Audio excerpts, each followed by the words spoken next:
Hey, how are we going to scam a free ride today? My husband had invited me to a fancy steak dinner, and that's when we were out enjoying our meal.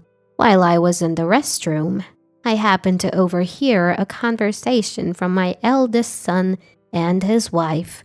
It seemed impossible that they would be at this restaurant, and I reached for the door to ask how they got in. Listening to their conversation, I was speechless. "If we do this, you won't be able to see your son and his wife for a while." I promptly reported my son and daughter-in-law's conversation to my husband and the restaurant staff, and we decided to carry out a plan. The wife of the proprietor of the steakhouse gave us the final confirmation, and my husband and I nodded firmly. "No problem. If you can cooperate, we'd be very grateful." And so, our retaliation against our eldest son and his wife began. My name is Kenya Robertson. My husband Edward and I are an 80-year-old couple enjoying our leisurely lives and retirement. We both enjoy walking, our common hobby. Sometimes I spend the day alone while my husband enjoys painting with friends or chatting with the proprietor of my favorite cafe. Our time was relaxed and carefree. We have a son. His name is Osmond. He must be around 50 now. He's happily married to Nikita, and they live in harmony. His wife is a homemaker, and they didn't have children. If we have kids, we'll lose our time together. I still want to enjoy my leisurely time with her. Saying this, the son embraced his wife's shoulders. He was completely smitten with her, as if she were his destined partner. At first, we found their affection endearing, and even understood their desire for time together. But then, my husband and I froze at the daughter-in-law's next words. "Why not use adoption if we want a child?" I don't want to endure the pain of childbirth. I was disillusioned by the daughter-in-law's laughing words. I couldn't understand the son's nerves, laughing along. These two might not be sane. From that point on, we didn't have a close relationship with the son and his wife. I felt like if I got involved anymore, it might strain our relationship. But the slightly distant way we treated each other worked well, and there was never any friction due to differing values or communication challenges. There were no problems in daily life either, and I thought time would continue to flow peacefully. It was during one of these carefree moments that I almost forgot about the whole incident. The problem arose when I went shopping at the supermarket.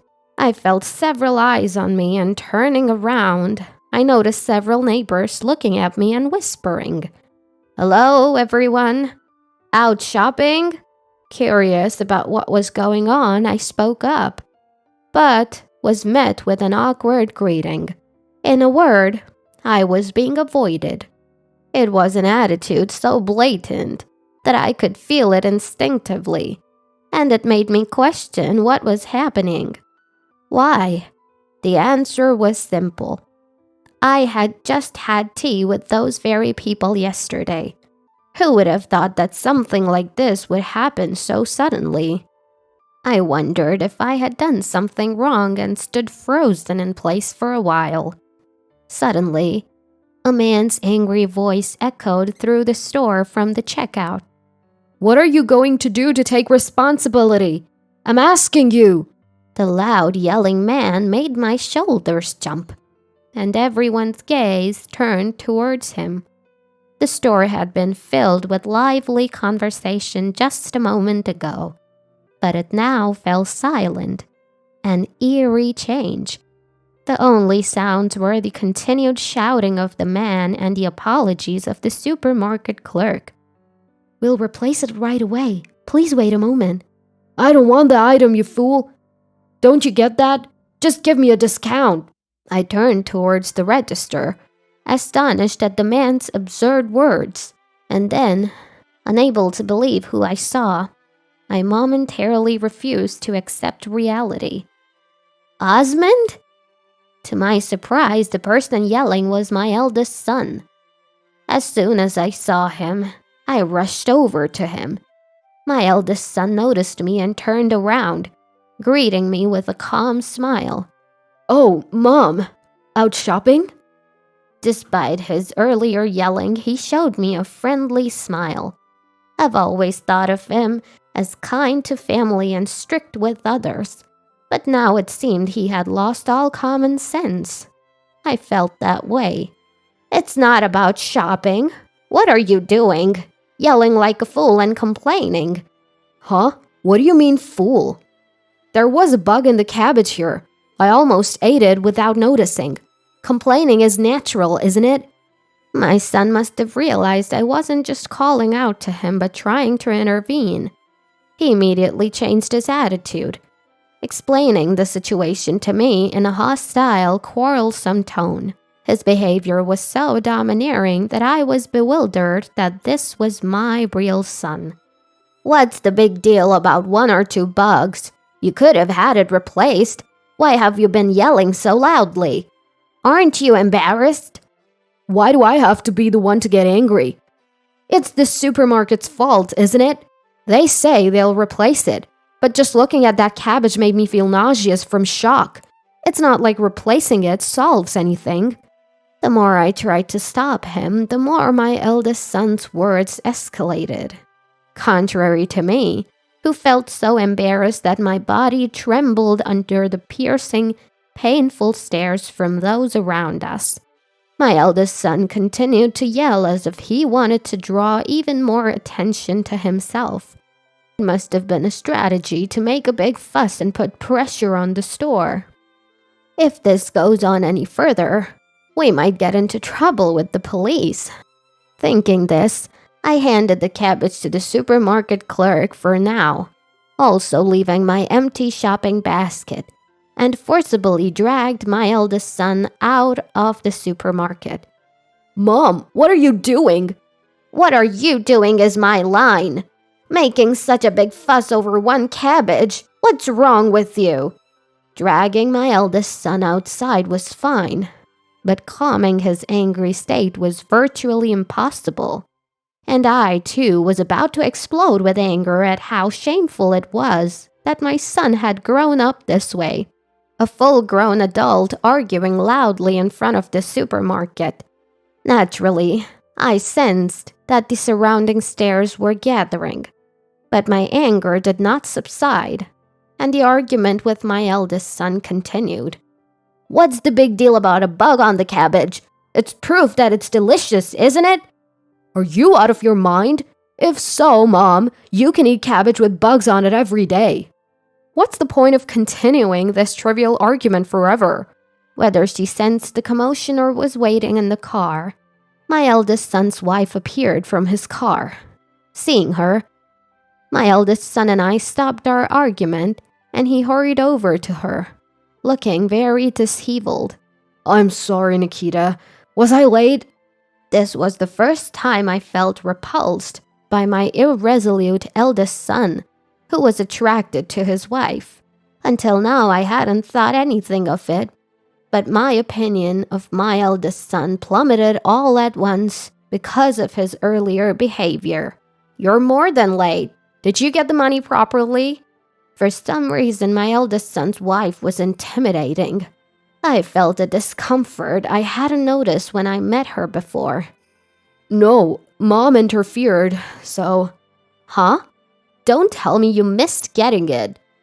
She looked down on my eldest son as if he were a servant, and her tone was rough. I was at a loss for words at her actions, which were unthinkable for a woman. I'm sorry. I'll go now and try again. We don't need it. How long are you planning to make us wait? I'm sorry. Against his harsh wife, my eldest son looked as small as a cat whose neck was grasped. I couldn't find the words to speak. Staring at the two of them in a dazed manner, the wife turned her gaze to me. Mother-in-law, it's been a while. It seems you've been meddling unnecessarily. Her tone was cold as she spoke to me, and I felt a sense of irritation in her words. Unable to understand what she meant, I instinctively asked her again. This seemed to further irritate her, and she turned a cold, disdainful gaze at me, looking down on me. Next time, if you could please not interfere with what we're doing, that would be good. Inconvenient? Could that complaint be from that child earlier? As I was about to finish, I felt the stifling pressure from my eldest son's wife, forcing me to stop speaking. I felt a terror as though I was being stared down by a wild beast, and I choked on my words. I told you, didn't I? Never interfere. I won't be responsible for what happens later. With those threatening words, she took my eldest son, who had bowed his head slightly, and left the scene. Left behind, I could only stand alone in the parking lot watching my eldest son's car leave.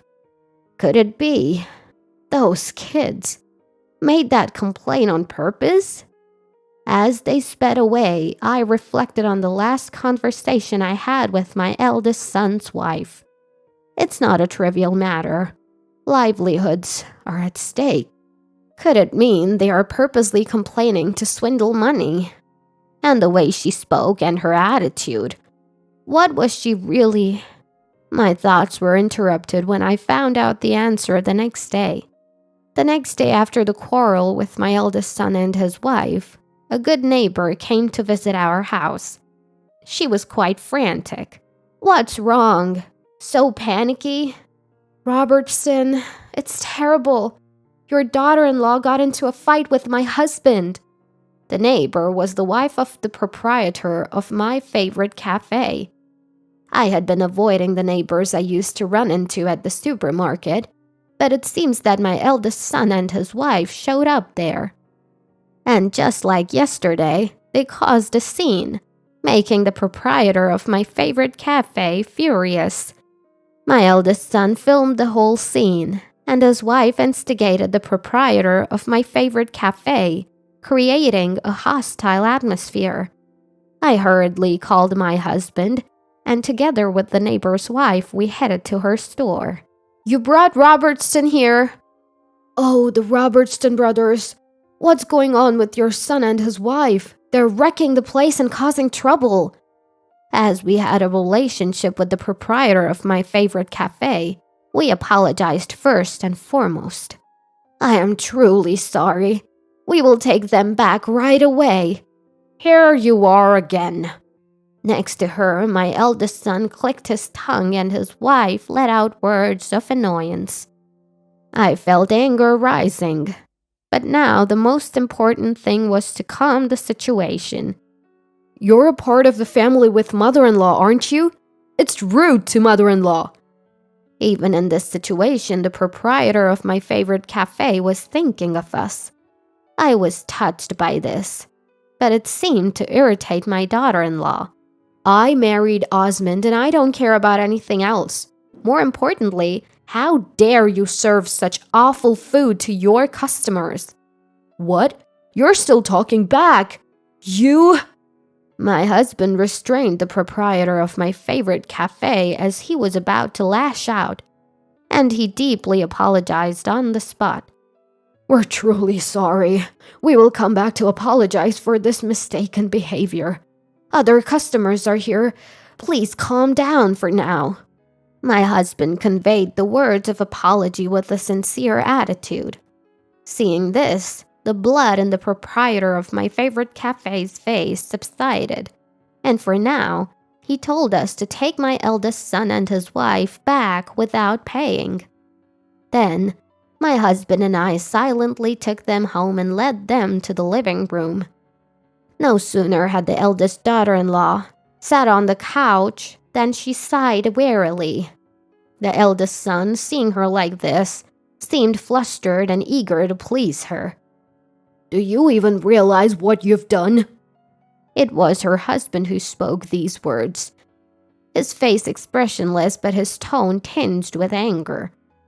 Even I, who have been married to him for many years, had never seen him like this before. He looked so frightening that I shivered involuntarily. What do you mean? I just complained about the taste and I simply told them I didn't want to pay for such horrible food. But the daughter-in-law showed no signs of being intimidated. On the contrary, she glared back, insisting she was right. What you two are doing is a gross violation of common decency. The restaurant is run by our dear friends who have always been there for us. So what? It has nothing to do with us. The husband's anger towards his unresponsive daughter-in-law continued to grow. I knew it wasn't right to give in to anger. With that thought, I intervened in their conversation. Nikita, you had our son do the same thing at the supermarket yesterday, didn't you? Are you deliberately making complaints to save money? I voiced my suspicion. Whether it was yesterday or today, what they were doing was clearly out of line. They were harassing people to get something for free. There seemed to be no other explanation for their excessive behavior. Upon hearing this, the daughter-in-law burst into laughter. So much so that tears streamed down her face. My husband and I were taken aback. Mother-in-law, you're smarter than I thought. Who wouldn't want to eat cheaper if they could? Even though her scheme had been uncovered, she kept laughing as if there was nothing wrong. She's insane. I couldn't help but think that. And my husband and I were left speechless. Eating food without trying to save money is just silly. If there's a way to make it cheaper, why doesn't everyone do it? I just don't understand. You are in your right mind, aren't you? Don't you realize this is a crime? Crime? Crime, you say? But people rarely call the police because they don't want to ruin their reputation. Most of the time, they give in to our demands to settle things peacefully. You're crazy. Your way of thinking is not sane. Even my normally silent husband was taken aback by her words. And yet, she continued speaking, almost as if mocking him. Yes, maybe I am crazy, but I've been involved in shady activities since I was young, so it doesn't bother me anymore. At this point, I was revealed that she had been a female leader of an outlaw motorcycle gang. She began to tell her life story. I grew up in an institution without knowing my parents. Before I knew it, I was part of a criminal organization. This lifestyle was normal for me, so I never thought it was wrong. She spoke nonchalantly, and the eldest son seemed to adore her as if worshipping her. I love strong-willed women like Nikita. I'll do anything Nikita wants. Osmond, you... The eldest son speaks in despair, captivated by daughter-in-law. He feels utterly regretful, unable to shake off the shame that his child has grown into such an adult. So if you persist any further, even if you're my mother-in-law and her allies, I won't hesitate. This is my final warning. Understand? With those words, my eldest son's wife stood up and he followed her out the door. I tried to stop them, insisting the conversation wasn't over, but my words didn't reach them. My husband and I stood dumbfounded, watching their backs as they left. After that, we tried to contact our eldest son and his wife by phone and visiting their house, but they were coldly dismissed and ignored. Our calls were blocked and we found ourselves alienated from them. From that moment, people in our small town started looking at us differently. Rumors spread quickly here, and being ignored became the norm. If I saw people whispering on the street, I would feel they were talking about me, and I felt cornered. I also went to apologize to the cafe we had troubled, but was asked not to come while we were still associated with our son and his wife, and I was driven out. That night, I was overwhelmed by regret and cried myself to sleep. I sobbed quietly, feeling so wretched that I wished I could disappear. My mental health declined and I was bedridden for days. I was afraid to go out, and my husband took care of all the household chores. Then one day, my husband suggested we go out to change our mood. The proprietor of the steakhouse run by my husband's friend says, "Please bring your wife with you." The proprietor of the steakhouse run by my husband's friend is an exclusive club. My husband, who had shared our situation, received an invitation from them. "You've been feeling down. It must be hard. Let's eat something delicious and cheer up." His gentle touch on my back was so loving. I was reminded once again how glad I was to have married him, and I accepted his dinner invitation. I had barely eaten over the past few days and my face was gaunt.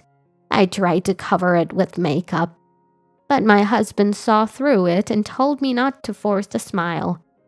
With a sense of resignation, we headed to the restaurant.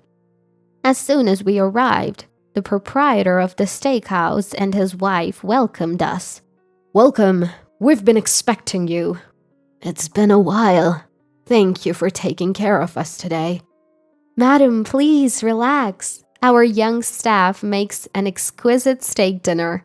The gentle demeanor of the proprietor's wife and the robust presence of the proprietor of the steakhouse were reassuring.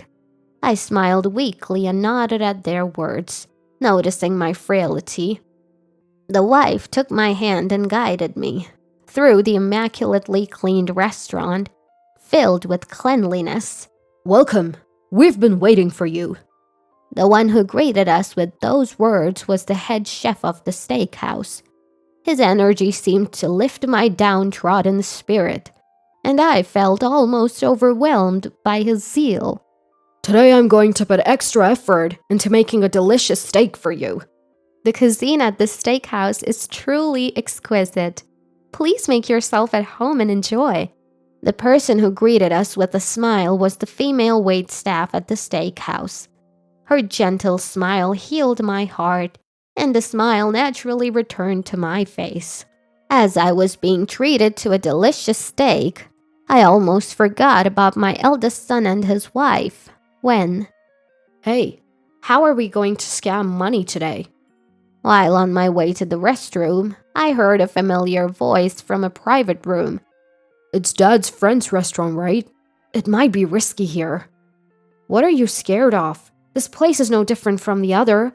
"Well, yeah, but since when did you become such a lame man? When I see a man without guts, it makes me sick." From the way they spoke and their voice tone, I immediately knew it was my eldest son and his wife in that room. How did they get into this restaurant? As I reached to open the door to the room to ask them, I felt the blood drain from my face as I overheard their conversation. And then, I nearly collapsed on the spot. "Ma'am, are you feeling ill?" The head chef of the steakhouse was there to describe the food. I didn't have the time to explain the situation, and I just told him that I wanted to get back to my room. But I was on the verge of collapsing, and walking properly was difficult. Upon telling him this, the head chef of the steakhouse reluctantly made a request. "I'm sorry. It might not be appropriate since you're a lady, but..." Saying it was an emergency, he picked me up and carried me to my room. When he hurriedly brought me to the room, my husband, the wife, and the proprietor of the steakhouse were all there. The wife rushed to my side, surprised and breathless, as the head chef of the steakhouse appeared with me. The head chef of the steakhouse sat me down in a chair and entered the room, ensuring that no one else would overhear. "What happened? Are you okay?" "I'm fine. But you... It's a disaster. Osmond and the others." "Osmond and the others? What's going on?" My husband, seeing my pale face, calmly offered me a cup of tea. After sipping the tea and taking a deep breath to calm my heart, I explained the conversation I had overheard earlier. Come to think of it, a couple by the name of Robertson did come to the restaurant today. What? I recalled that we had brought Osmond and the others to this restaurant when they got married. At that time, the proprietor of the steakhouse had made a membership card for them since they were our children. So that's how they were able to dine here. I'm sorry. It's all my fault. Why are you apologizing, proprietor of the steakhouse? We are the ones who should be sorry. More importantly, what should we do? It won't be good if they cause a scene in the restaurant.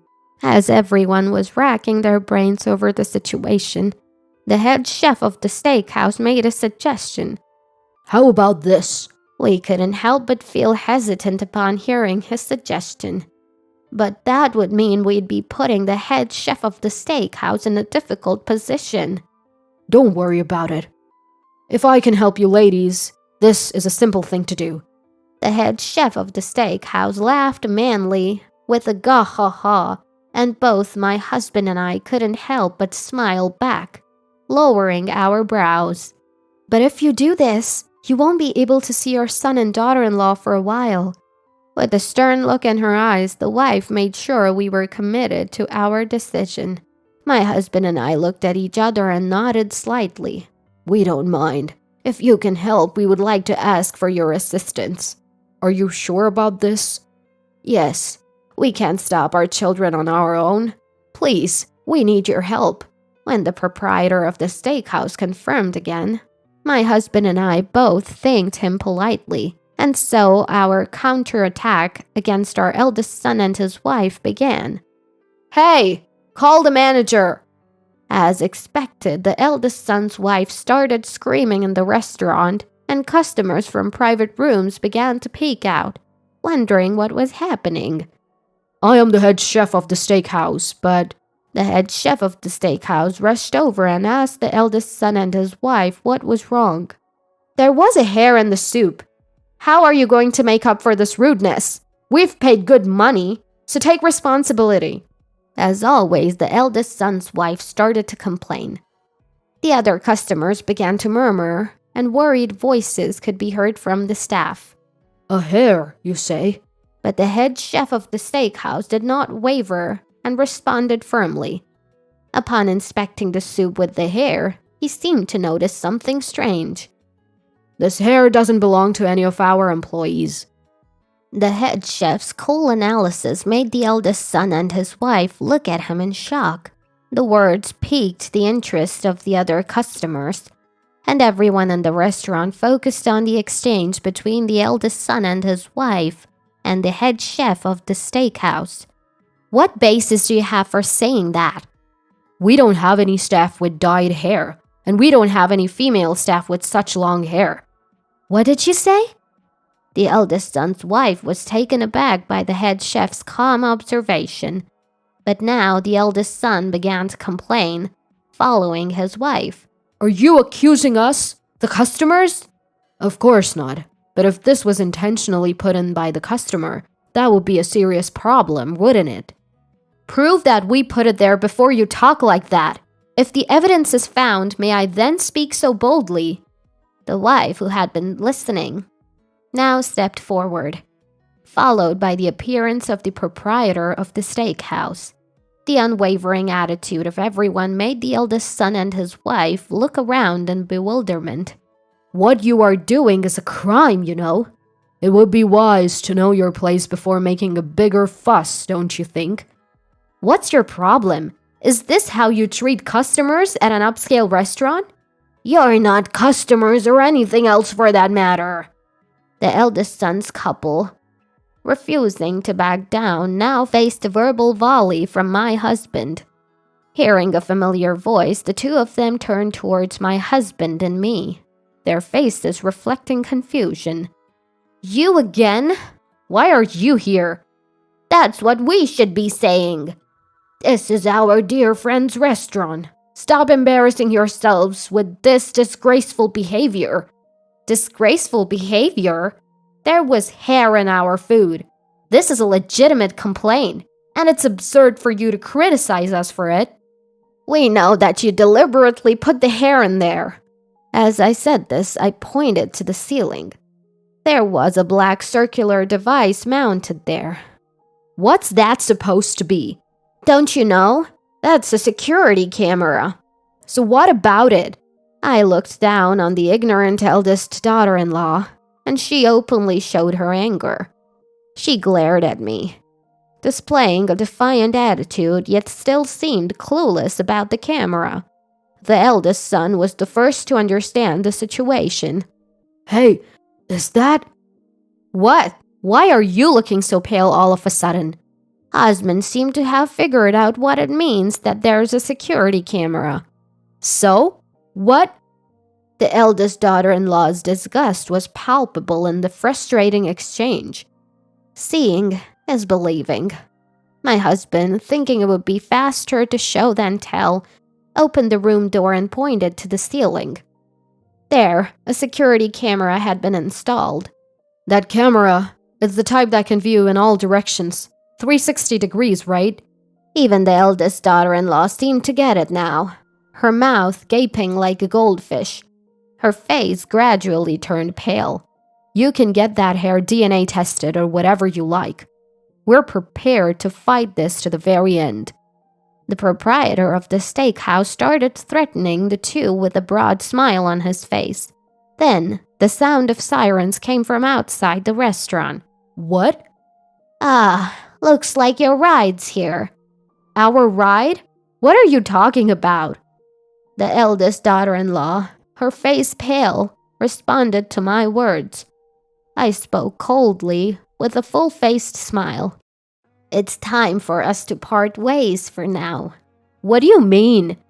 A police officer appeared in front of the bewildered couple. He began to surround them, asking for details. "Are you the ones who interfered with this business and are trying to push extortion?" "Business interference? What?" "These people were trying to make false claims at this restaurant, hoping to get a free meal."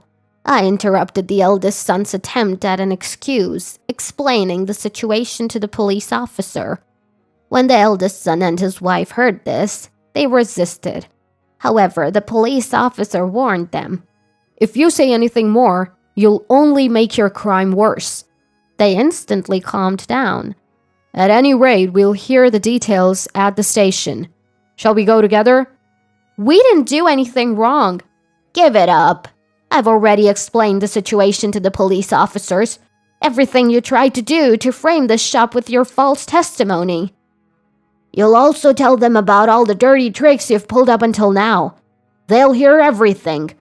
"That's right. We'll listen to your story for as long as it takes. Shall we go?" The smiling face of the police officer seemed terrifying even as he smiled.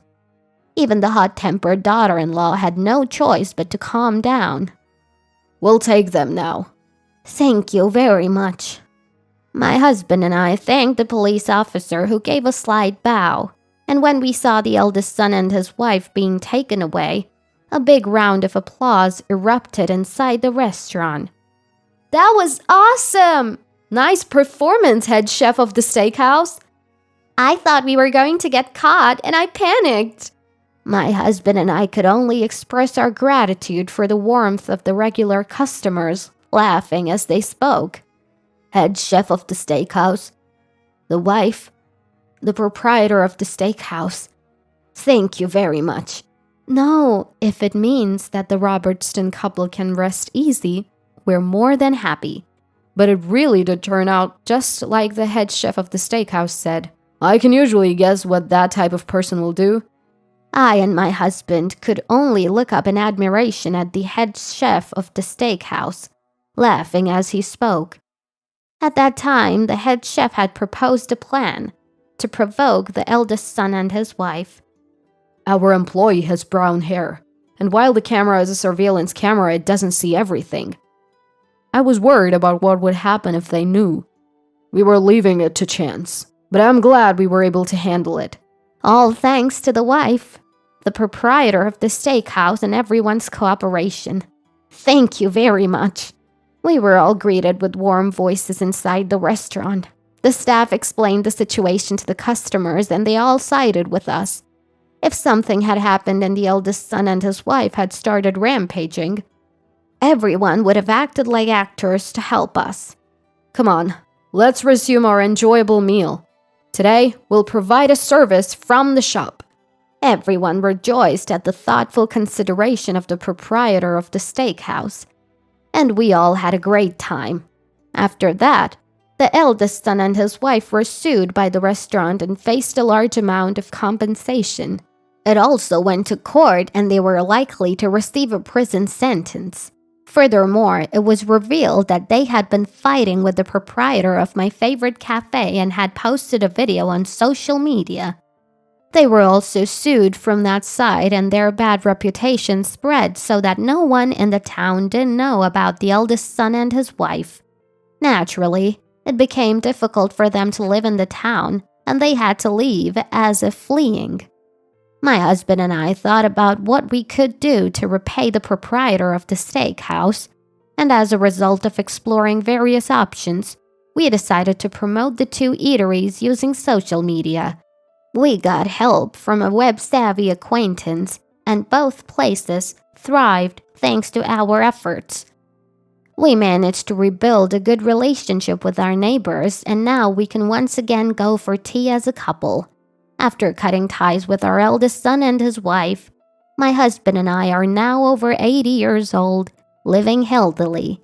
We're so happy every day that we don't even have any interest in what has become of our eldest son and his wife. This incident made us painfully aware, once again, that seeking easy gains will be punished.